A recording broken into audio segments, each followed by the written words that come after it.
भाइयों बहनों नमस्कार। मैं अनिल शुक्ला वार्षिक पूर्व सांसद अपने चैनल जनयात्रा टीवी में आप सबका स्वागत करता हूँ। आज हम मणिपुर के दंगों के बारे में चर्चा करेंगे। मणिपुर के दंगों को लेकर लोकसभा से सोशल मीडिया तक लगातार केंद्र व प्रदेश की सरकारों के खिलाफ विपक्षी नेता व विपक्षी सोशल मीडिया द्वारा बड़े पैमाने पर प्रचार किया जा रहा है।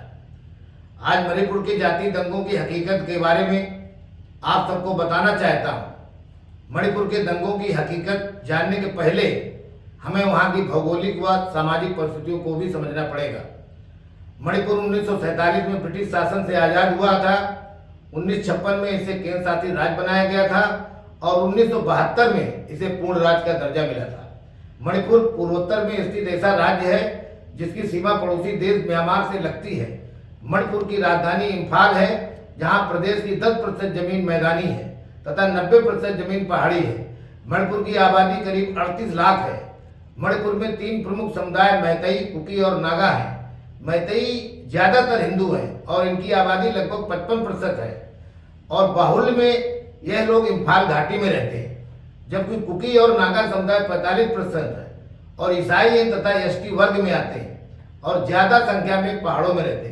वर्तमान में यहाँ के 2 समुदाय कुकी और मैतेई के बीच जातीय संघर्ष छिड़ा है। हर दिन हो रही आपसी मारकाट के कारण मणिपुर का जनजीवन पिछले करीब 3 महीने से पूरी तरह ठप हो गया है। मणिपुर से म्यांमार की 350 किलोमीटर लंबी अंतर्राष्ट्रीय सीमा लगती है और सीमा के ज्यादातर हिस्से में फेंसिंग न होने के कारण म्यांमार में सेना के द्वारा तख्ता पलटने के बाद बड़ी संख्या में म्यांमार के लोगों ने मणिपुर में घुसपैठ कर ली है, जिससे मणिपुर की स्थिति और खराब हो गई है। म्यांमार से पलायन कर मणिपुर आने वाले शरणार्थियों का लगाव कुकी समुदाय के साथ होने के कारण मैतेई समुदाय में भय व्याप्त है। अब जब केंद्र सरकार रोहिंग्या मुसलमानों की पहचान कर वापस करना चाहती है तो विपक्षी पार्टियां एनआरसी लाने का विरोध करती हैं। मैतेई के लोग सोचते हैं कि कुकी समुदाय की आबादी बढ़ने से वह अल्पसंख्यक हो जाएंगे। अभी राज्य की 60 सीटों में से 40 सीटों पर मैतेई समुदाय के विधायक हैं और 20 सीटों पर कुकी और नागा जनजातियों से हैं। अब तक 12 में से केवल 2 ही मुख्यमंत्री नागा व कुकी समुदाय से रहे हैं।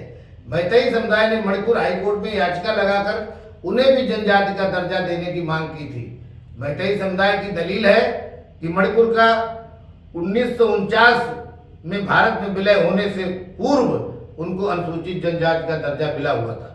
मणिपुर हाईकोर्ट ने राज्य सरकार को सिफारिश भी की है कि मैतेई समुदाय को अनुसूचित जनजाति का दर्जा दिया जाए, लेकिन जिसका विरोध कुकी व नागा समुदाय कर रहे हैं, क्योंकि कुकी व नागा समुदाय को लगता है कि यदि मैतेई समुदाय को आरक्षण व विशेष समुदाय का दर्जा मिल गया तो उनका पहाड़ी क्षेत्रों में भी कब्जा हो जाएगा।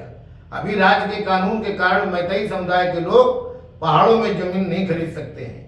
मैतेई और कुकी समुदाय की अलग अलग संस्कृति व परंपरा है।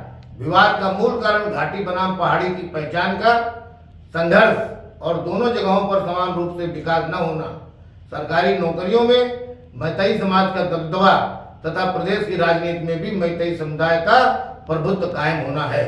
जहां मैतेई समाज के लोग पहाड़ों पर जमीन नहीं खरीद सकते हैं, वहीं कुकी व नागा जनजाति समुदाय को राज्य में कहीं भी जमीन खरीदने का अधिकार मिला हुआ है। इससे मैतेई समुदाय को लगता है कि उनकी तुलना में जनजाति समुदाय के लोगों को ज्यादा कानूनी अधिकार मिले हुए हैं, जबकि आबादी मैतेई समाज की ज्यादा है। प्रदेश में चल रही अशांति के चलते प्रदेश के मुख्यमंत्री श्री बीरेन्द्र सिंह कुछ समय पहले राज्यपाल को अपना इस्तीफा सौंपने जा रहे थे, तभी महिलाओं के समूह ने उनको रोककर उनका इस्तीफा फाड़ दिया।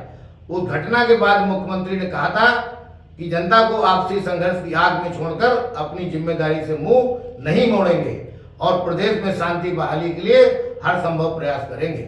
केंद्रीय गृह मंत्री श्री अमित शाह मई के महीने में मणिपुर का दौरा कर दोनों समुदाय के लोगों से मिल चुके हैं तथा उन्हें आश्वस्त कर चुके हैं कि केंद्र सरकार वहां के लोगों के अधिकारों में किसी भी तरह की कटौती नहीं होने देगी। प्रधानमंत्री श्री नरेंद्र मोदी जी भी मणिपुर की घटनाओं की निंदा करते हुए दुख प्रकट किया है और प्रदेश की जनता को विश्वास दिलाया है कि किसी भी सूरत में किसी भी अपराधी को बख्शा नहीं जाएगा। कानून के तहत उसे सख्त से सख्त दंड दिया जाएगा।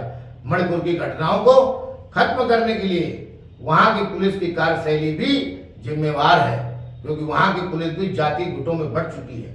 लेकिन केंद्र ने मणिपुर में शांति बहाली के लिए 40,000 से अधिक सेना के अर्धसैनिक बल व असम राइफल्स के जवानों को दंगाइयों से निपटने के लिए तैनात कर रखा है।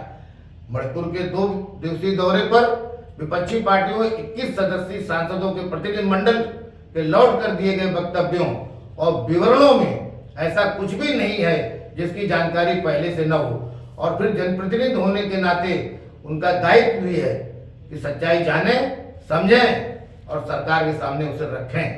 विपक्षी सांसदों को यह समझना चाहिए कि एक तरफ आप मणिपुर की समस्याओं का आकलन करते हैं जिनका समाधान संसद के अंदर निकल सकता है, और वहीं दूसरी तरफ आप संसद नहीं चलने देते हैं। आखिर आपका मणिपुर की समस्या को लेकर मकसद क्या है? लेकिन यदि विपक्ष मणिपुर में वाकई शांति बहाली चाहता है और भविष्य में वहां इस तरह की पुनरावृत्ति न हो, तो उसे लोकसभा चलने देना चाहिए और हल निकालने में अपने दायित्व का निर्वहन करना चाहिए। यदि राज्यपाल श्रीमती अनसुईया उइके ने सर्वदलीय प्रतिनिधिमंडल भेजने और मणिपुर में सभी समुदायों के नेताओं से बात करने का सुझाव दिया है, तो इसे स्वीकार करने में किसी को कोई समस्या नहीं होना चाहिए। अरे मणिपुर का संकट निसंदेह राष्ट्रीय सुरक्षा को लेकर है, परंतु विपक्ष का यह कहना कि प्रधानमंत्री के नेतृत्व में सर्वदलीय प्रतिनिधिमंडल मणिपुर जाए, यह बात गले नहीं उतरती है।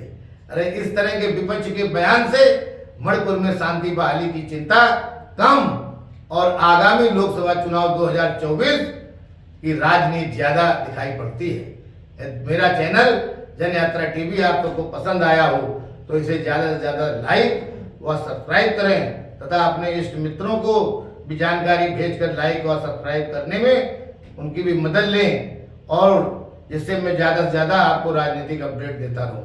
बहुत बहुत धन्यवाद। अनिल शुक्ला, वार्षिक पूर्व सांसद।